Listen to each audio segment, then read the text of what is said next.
Hello everyone, welcome back to my YouTube channel. आज हम इस वीडियो में जामिया मिलिया इस्लामिया के रीसेंट नोटिस की बात करने वाले हैं, जिसके रिगार्डिंग आप सब लोग बहुत परेशान थे। मेरे पास बहुत सारे मैसेजेस आ रहे थे इंस्टाग्राम पे, व्हाट्सएप पर। तो आप लोग ये चीज़ की क्लैरिटी चाहते थे कि अगर जामिया सीयूटी में शामिल हो रहा है तो क्या होगा। अभी तक जामिया का कोई ऑफिशियल अपडेट नहीं आया। बहुत सारे लोगों को आई नो कि ये चीज़ जो है वो पता लग गई होगी, लेकिन जिन्हें नहीं पता और जिन्हें अभी भी कन्फ्यूज़न है कि आखिर ये नोटिस है क्या, उनके लिए स्पेशली मैं ये वीडियो बना रही हूँ। बहुत सारे बच्चों का ये कन्फ्यूज़न था, especially B honours Islamic studies, B honours Persian, Arabic, Urdu, इन चीज़ों की जो प्रिपरेशन कर रहे हैं और जो बी ऑनर्स हिस्ट्री की भी प्रिपरेशन कर रहे हैं वो कंफ्यूज हैं कि अगर हिस्ट्री जो है सीयूटी में शामिल हो गया है तो हम कैसे प्रिपरेशन करेंगे और क्या होगा। तो इन सारी चीज़ों के बारे में हम आज इस वीडियो में डिस्कस करने वाले हैं कि कौन कौन से जामिया ने जो है वो पूरी तरह से सीयूसीटी अडॉप्ट नहीं करा है। कुछ सेलेक्टेड कोर्स हैं जो सीयूटी में शामिल हुए हैं, बाकी जो है आपका नॉर्मल एंट्रेंस प्रोसेस ही होगा। तो जामिया ने अपने प्रेस रिलीज़ करा है कल, और ये बात कंफर्म कर दी है कि जामिया जो है कॉमन एंट्रेंस टेस्ट अडॉप्ट कर रहा है। जैसे कि आपको आपकी स्क्रीन पर दिख भी रहा होगा, Jamia to adopt common university entrance test CUET, और ये डेट भी आपको दिख रही होगी 28 मार्च 2022 को ये प्रेस रिलीज़ हुआ है जामिया मिलिया इस्लामिया की तरफ से। यहाँ पर इस वाले प्रेस रिलीज़ में जामिया ने बिल्कुल क्लियरली जो है ये बताया है कि सिर्फ और सिर्फ कुछ सेलेक्टेड अंडर ग्रेजुएट कोर्स जो है वो CUET के थ्रू लिए जाएंगे। और वो सेलेक्टेड जो है कोर्सेज जो है वो कौन से हैं वो भी हम आगे दिखाएंगे आपको। लेकिन अगर आपको खुद भी ये लिस्ट देखनी है तो आप जाकर देख सकते हैं www.jmi.ac.in पर। ये जामिया की ही साइट है, यहाँ पर आपको ये प्रेस रिलीज़ भी मिल जाएगा और साथ ही साथ आपको जो सब्जेक्ट हैं, कौन कौन से सब्जेक्ट शामिल हुए हैं, वो सारा सब कुछ अच्छे से मिल जाएगा। और साथ ही साथ यहाँ पर इन्होंने एक और पॉइंट शामिल करा है कि जैसे कि पहले पास्ट ईयर में जामिया जो है वो स्टूडेंट एडमिट करता था बीटेक प्रोग्राम के JEE के बेसिस पर और BDS प्रोग्राम के नीट के बेसिस पर, और बीटेक के एस्पिरेंट जो होते थे उनका भी एडमिशन जो होता है वो JEE के बेसिस पर होता है। तो वो प्रोसेस बिल्कुल सेम वैसे ही चलेगा कि बीटेक वालों का जो एडमिशन होता था वो JEE जो होता है एंट्रेंस एग्ज़ाम जो ऑल इंडिया लेवल पे होता है उसके बेसिस पे होता था, और अभी भी वैसे ही होगा। और BDS जो होता है वो डेंटल वाला, वो भी जो है नीट क्रैक करके बच्चे BDS में जामे में जो है एडमिशन लेते थे, वो प्रोसेस भी सेम टू सेम बिल्कुल वैसे ही चलेगा। उन प्रोसेसेस में बिल्कुल भी चेंजेस नहीं आए। तो जामिया ने जो है बेसिकली जो 8 कोर्सेज हैं वो शामिल करे हैं CUET में। और CUET में बच्चे जो कंफ्यूज हैं कि फॉर्म कब से कब तक फिल करना है, CUET का नोटिस आया है एंड फॉर्म डेट रिलीज़ हो गई है, सिलेबस आ चुका है, तो क्या चीज़ें हैं क्या नहीं। तो बेसिकली CUET का जो आपने नोटिस जो पढ़ा होगा और जो आपको सिलेबस भी देखने को मिला होगा, अभी जो है वो चीज़ आपके लिए कुछ भी फॉर्म भरने में जो है वो कंपलसरी नहीं है। वो उनमें से कुछ भी कंपलसरी नहीं है आपके लिए। वो हर यूनिवर्सिटी का अपना अपना जो है अभी प्रोस्पेक्टस रिलीज़ होगा, उसके अकॉर्डिंग जो है आपको प्रिपरेशन करनी होगी। बाकी जो है वहाँ पर आपको CUET में दिख गया होगा कि CUET का फॉर्म जो है आपको कब से भरना है, 2 अप्रैल से। CUET का फॉर्म जो है आपको 2 अप्रैल से फिल करना जो है वो स्टार्ट हो जाएगा 31 अप्रैल तक, और ये बात आपको याद रखनी है। और जामिया की कौन सी 8 सब्जेक्ट जो हैं वो शामिल हो गए हैं CUET में, और उनके लिए आपको जो है CUET का फॉर्म फिल करना पड़ेगा, इसकी भी बात अभी हम करते हैं। मैं आपको लिस्ट दिखाती हूँ कि कौन कौन से लिस्ट जो हैं वो जहाँ मैंने ऑफिशियल रिलीज़ करी है कि कौन कौन से 8 सब्जेक्ट जो हैं वो CUET में शामिल हो गए हैं। सो आपकी स्क्रीन पर आपको ये लिस्ट दिख रही होगी, यहाँ पर देख लीजिए। जामिया मिलिया इस्लामिया को ऑफिशियल रिलीज़ है जिसमें कि BA की कौन कौन सी डिग्री शामिल की गई है CUET में। B honours Hindi, B honours Sanskrit, B honours French language, Spanish language, economics, history. तो ये सारे जो है ये अभी तक आपको 6 दिखे हैं, टोटल 8 है। मैं अभी इसका नेक्स्ट पेज भी दिखाती हूँ आपको। तो यहाँ पर आपका पूरा एलिजिबिलिटी क्राइटेरिया जो है पूरा लिखा गया है, एलिजिबिलिटी क्राइटेरिया क्या होना चाहिए। और यहाँ पर जो है BA में अगर कोई बी ऑनर्स हिंदी करना चाहता है या फिर कोई बी ऑनर्स संस्कृत करना चाहता है, बी ऑनर्स फ्रेंच और स्पेनिश बहुत लोग करना चाहते हैं। ये जामिया में जो है प्रीवियस ईयर ही जो है ये इसमें ऑनर्स ऐड हुआ है, मतलब पहले नहीं था, लेकिन जो लास्ट ईयर से ही जामिया में बी ऑनर्स फ्रेंच लैंग्वेज और बी ऑनर्स स्पेनिश लैंग्वेज आई है। तो ये भी जो है अभी CUET में शामिल हो चुका है, बी ऑनर्स इकोनॉमिक्स भी, बी ऑनर्स हिस्ट्री भी। तो इनकी जो प्रिपरेशन कर रहे हैं इनको प्रिपरेशन जो है सो ये सारे कोर्सेज़ हैं जो आपके शामिल हुए हैं, अभी और भी देखते हैं आगे। और एलिजिबिलिटी क्राइटेरिया क्या है, सीनियर सेकेंडरी सर्टिफिकेट स्कूल होना चाहिए, मतलब 12th पास होने चाहिए, बेसिकली वही है। और 50% से जो है वो 5 सब्जेक्ट्स में जो है 50% से कम मार्क्स नहीं होना चाहिए।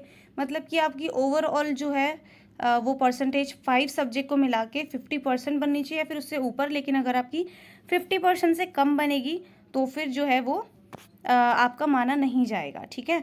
तो ये आपका यहाँ पर एलिजिबिलिटी क्राइटेरिया है और सबका यही है। जितने भी कोर्सेज हैं सबके जो हैं क्राइटेरिया सेम यही हैं। तो नेक्स्ट देख सो हम 6 कोर्सेज तो देख ही चुके हैं और टोटल 8 हैं। अभी हमें 2 के बारे में और बात करनी है। लेकिन उससे पहले मैं आपको बता दूं, काफ़ी ज़्यादा बच्चे जो हैं वो कंफ्यूज्ड हैं कि बेसिकली अगर CUET हो रहा है तो टेस्ट कैसा होगा, सिलेबस क्या होगा। और बहुत सारी कन्फ्यूज़न है CUET को लेकर के स्टूडेंट्स के माइंड में कि सिलेक्शन किन बेसिस पे होगा। तो बेसिकली क्या है, CUET का आप एक फॉर्म भरेंगे और जितनी भी आपकी सेंट्रल यूनिवर्सिटीज़ जो हैं वहाँ पर आप अप्लाई कर सकते हैं। और साथ ही साथ जो है इन कोर्सेज़ के लिए आप अप्लाई कर सकते हैं और जामे में भी अप्लाई हो जाएगा। आप जामे को से जो है फॉर्म फिल करेंगे तो वहाँ पर आपकी प्रेफरेंस के हिसाब से है सारी चीज़ें। और जो है ये आपका टेस्ट जो होगा वो किस बेसिस पे होगा, कंप्यूटर बेस्ड टेस्ट है। ये जो है आपका टेस्ट, ये कंप्यूटर बेस्ड जो है वो टेस्ट होगा आपका। कंप्यूटर बेस्ड का मतलब बिल्कुल भी ये नहीं है कि आप अपने घर के कंप्यूटर से करेंगे पेपर, नहीं। आपको जैसे एंट्रेंस सेंटर अलॉट किए जाते हैं वैसे ही जो है आपका एंट्रेंस सेंटर अलॉट किया जाएगा। आपका एडमिट कार्ड आपको लेके जाना होगा इस सेंटर पे जहाँ भी आपका जो है सेंटर अलॉट किया जाएगा ये। लेकिन जो है आपको हैंड रिटन की बजाय ये जो है पूरा कंप्यूटर में ही ये पेपर आपको दिखेगा और आपको वहीं ये पेपर जो है वो करना है, ठीक है। और साथ ही साथ ये चीज़ थोड़ी सी डिफ़िकल्ट होगी बहुत सारे स्टूडेंट्स के लिए, बिकॉज ऑफ जिन्हें ज़्यादा फ़ोन और लैपटॉप की स्क्रीन्स देखने की आदत नहीं है। इवन कि कुछ टाइम के बाद सर में जो है दर्द होना शुरू हो जाता है। बेसिकली ये जो है 2 शिफ्ट में एग्ज़ाम होगा आपका। मॉर्निंग में होगा एक एग्ज़ाम आपका जो है वो मॉर्निंग में होगा और जो आपके सेकेंड शिफ्ट में एग्ज़ाम होगा वो आफ्टरनून में होगा आपका एग्ज़ाम, ठीक है। तो 2 शिफ्ट के आपके एग्ज़ाम हैं, मॉर्निंग एंड आफ्टरनून। और 2 शिफ्ट में लगातार स्क्रीन को देखना वो थोड़ा मुश्किल हो जाएगा स्टूडेंट्स के लिए। लेकिन अब जो है ये जो कोर्सेज शामिल हो गए हैं इनका कुछ नहीं किया जा सकता। लेकिन हाँ, बहुत सारे बच्चे रिज़र्वेशन को लेकर के परेशान हैं कि रिज़र्वेशन जो जामिया देती है उसका क्या होगा। तो रिज़र्वेशन जो मिलती है वो आपकी एज इट इज़ वैसे की वैसी ही है। बाकी किसी भी चीज़ पे कोई असर नहीं हुआ है। बस यही है कि ये जो कोर्सेज़ हैं इनके लिए आपको जामिया का जो है आप एंट्रेंस जो देते थे, सेपरेट जो एंट्रेंस होता था उसकी जगह ये कॉमन यूनिवर्सिटी एंट्रेंस टेस्ट होगा आपका। कॉमन यूनिवर्सिटी सेंट्रल यूनिवर्सिटीज़ का जो कॉमन एंट्रेंस टेस्ट होता है वो आपको देना पड़ेगा इन 8 कोर्सेज़ के लिए। और आपको जो है ये कन्फ्यूज़न भी हो रही थी कि सिलेक्शन किन बेसिस पे होगा। तो सिलेक्शन किन बेसिस पे होगा, काउंसलिंग की बेसिस पे सिलेक्शन होगा। तो किन बेसिस पे सिलेक्शन होगा, आपकी जो काउंसलिंग की जाएगी। सो ये ध्यान रखने वाली बात होगी आपके लिए कि आपका जो है सिलेक्शन वो काउंसलिंग के बेसिस पे होगा। आपकी काउंसलिंग होगी रैंकिंग के अकॉर्डिंग, जो है आपको यूनिवर्सिटी दी जाएगी। रैंक अगर अच्छी होगी तो उस हिसाब से जो है आपके जो इंटरेस्ट के हिसाब से आपको यूनिवर्सिटी मिल जाएगी। तो टोटली जो है अप टू ये आपके ऊपर है जो मेहनत है। और सिलेबस क्या है वो सब आपको CUET की साइट पर आपको दिख जाएगा, आपको वहाँ मिल जाएगा। फॉर्म कब से फिल करना है वो मैं आपको बता चुकी हूँ कि 2 अप्रैल से फॉर्म फिलिंग स्टार्ट होगी और 31 अप्रैल तक फॉर्म फिल करने की डेट है। तो आपको जो है वो सारी चीज़ें अच्छे से क्या कहते हैं कि साइट पे मिल जाएगी।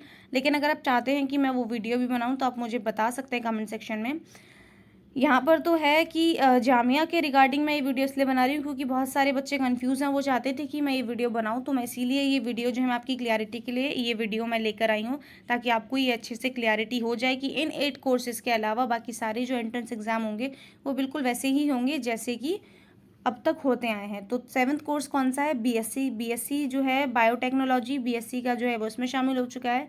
और बी वोकल सोलर एनर्जी जो है ये भी जो है शामिल हो चुका है। तो बेसिकली क्या है, आर्ट्स के आपको इतने सारे जो है 6 सब्जेक्ट्स वो हैं आर्ट्स के दिख गए और 2 सब्जेक्ट जो है वो आपको साइंस स्ट्रीम के जो है वो ऐड हुए हैं CUET में। तो ये थी पूरी अपडेट की जामिया ने है सिर्फ 8 क्वेश्चन जो 8 कोर्सेज़ हैं वो जो है ऐड किए हैं CUET में। बाकी जितने भी कोर्सेज़ हैं दिमाग में बिल्कुल भी कन्फ्यूज़न मत लाइएगा। जितने भी कोर्सेज़ हैं इनके अलावा उन सारे कोर्सेज़ का जो है वो जामिया वैसे ही एंट्रेंस लेगा जैसे वो लेता आया है अब तक। सो होपफुली जामिया जो है अब अपने भी फॉर्म रिलीज़ कर दे कि जामिया को जो जिन कोर्सेज़ का एंट्रेंस लेना है उन कोर्सेज़ की फ़ॉर्म की डेट भी बहुत जल्द आपके सामने आ जाएगी। मैं पहले भी बता चुकी हूँ कि फ़ॉर्म जो है वो लेट क्यों हो रहा है, बिकॉज़ ऑफ एंट्रेंस जो यूनिवर्सिटीज़ जो हैं वो ऑफ़लाइन मोड में आने की तैयारी कर रही हैं, तो उनके पास वर्कलोड इस टाइम पे बहुत ज़्यादा है, तो इसीलिए जो है वो थोड़ी-सी प्रॉब्लम हो रही है फ़ॉर्म रिलीज़ करने में। अदरवाइज़ कोई ऐसी टेंशन वाली बात नहीं है। आपको जो है अगर फ़ॉर्म लेट आ रहा है तो आपका जो एंट्रेंस होगा वो भी लेट ही होगा, तो बस आपको प्रिपरेशन करते जाना है। बाकी वीडियो के रिगार्डिंग कोई भी कन्फ्यूज़न है तो आप मुझे कमेंट सेक्शन में बता सकते हैं। चैनल पर नहीं हो तो चैनल को सब्सक्राइब कर दीजिए, बेल आइकन पर प्रेस कर दीजिए ताकि आपको आने वाली हर वीडियो का अपडेट मिलता रहे।